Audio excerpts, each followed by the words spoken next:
श्री गणेशा। सागर प्रदीप क्षीरसागर व परिवार यांच्या संकल्पनेतून सादर होत आहे शिवचरित्र पर देखावा 422 हनुमान नगर बार्शी। मासाहेब जिजाऊ शिवाई देवीच्या मंदिरात गेल्या आणि मंदिरामध्ये जाऊन प्रार्थना करू लागल्या, हे शिवाई देवी मला असा पुत्र दे जो स्त्रियांचं रक्षण करेल, हे देवी मला असा पुत्र दे जो इथे स्वराज्य निर्माण करेल, आणि हे शिवाई देवी मला असा पुत्र दे जो रयतेचं कल्याण करेल। अखेर तो सोनेरी दिवस उजाडला। 19 फेब्रुवारी 1630 रोजी शिवनेरी किल्ल्यावरती छत्रपती शिवाजी महाराजांचा जन्म झाला। शाहिरी साज चढला, डंका डोंगरात सांगत सुटला, मराठ्यांच्या तलवारी शत्रूवर धडाडणार आणि सह्याद्रीवर आता भगवा फडकणार। इतिहासाचं पहिलं पान शिव जन्मानं लिहिलं होतं अन्याय अत्याचाराच्या विरोधात। मासाहेब जिजाऊंनी छत्रपती शिवाजी महाराजांना ज्ञान, चारित्र्य, चातुर्य, पराक्रम अशा राजस व सत्वगुणांचे संस्कार दिले, म्हणून छत्रपती शिवाजी महाराज घडले। आदिलशहानं पुण्यावरून गाढवाचा नांगर फिरवला आणि रयतेला हुकूम झाडला, जर कुठल्या शेतकऱ्यानं शेती केली तर त्याच्या घराचा सर्वनाश होईल। ही सगळी परिस्थिती मासाहेब जिजाऊंनी बघितली।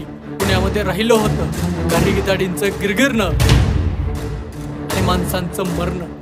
अशा काळात मासाहेब जिजाऊंनी 18 पगड जातीतली माणसं एकत्र केली आणि बालशिवबांना सोबत घेऊन ज्या पुण्यावरून आदिलशहानं गाढवाचा नांगर फिरवला, त्याच पुण्यावरून बालशिवबानं सोन्याचा नांगर फिरवला आणि आजही पुण्यामधून सोन्याचा धूर निघतो। छत्रपती शिवाजी महाराजांनी अवघ्या 16 वर्षाचे असताना 16 एप्रिल 1645 रोजी शिवशंभू मंदिरामध्ये स्वराज्याची शपथ घेतली आणि सांगितलं, हे स्वराज्य व्हावं ही तर स्त्रींची इच्छा। गावातल्या एका तरुणीवर रांजाच्या पाटलानं अत्याचार केले होते।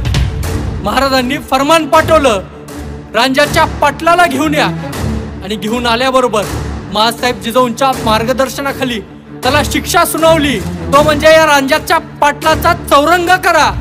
चौरंग करा म्हणजे काय, त्याचे दोन्ही हात कापा, दोन्ही पाय कापा आणि त्याचं धड संपूर्ण गावामध्ये फिरवा आणि सांगा, जर कुठल्या स्त्रीवर इथून पुढे असा अत्याचार झाला तर त्याचा सुद्धा चौरंग करण्यात येईल।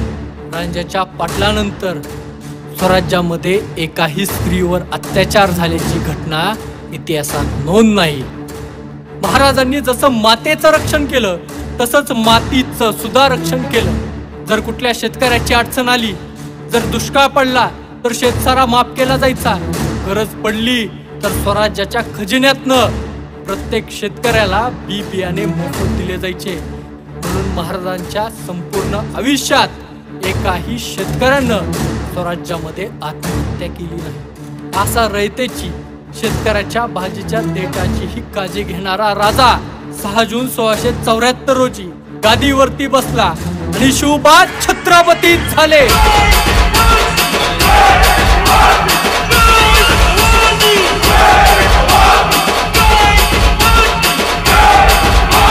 अहो 6 जून 1674 ला रायगड ही स्वर्गनगरी बनली। 18 पगड जातीतली माणसं रायगडावरती एकत्र आली। आपला राजा छत्रपती होतोय हे बघण्यासाठी मावळ खोळ्यातली माणसं रायगडावरती आली होती आणि रायगडावरती आला होता महाराजांना मुजरा करण्यासाठी एक इंग्रज अधिकारी, त्याचं नाव म्हणजे हेनरी एक्झेंडन। परदेशी लोक सुद्धा राजांना झुकून मुजरा करत होते, इतके कर्तृत्ववान आमचे शिवबा राजे होते। बोला छत्रपती शिवाजी महाराज की जय।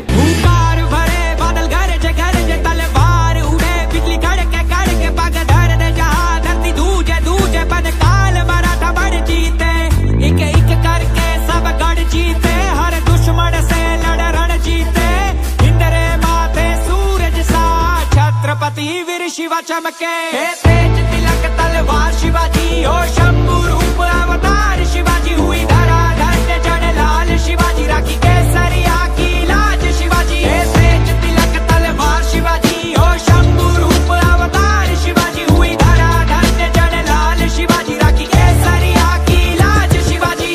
मुठभर घेतले मावळे सोबती, नाय पाहिला जाती पाती, लढले मातीसाठी, फाडला कोतळा नाही चालू दिल्या कुटीनीती, मुघलांच्या उराव फडकवला भगवा हाती, मुघलाचा बाप राजा माझा राजा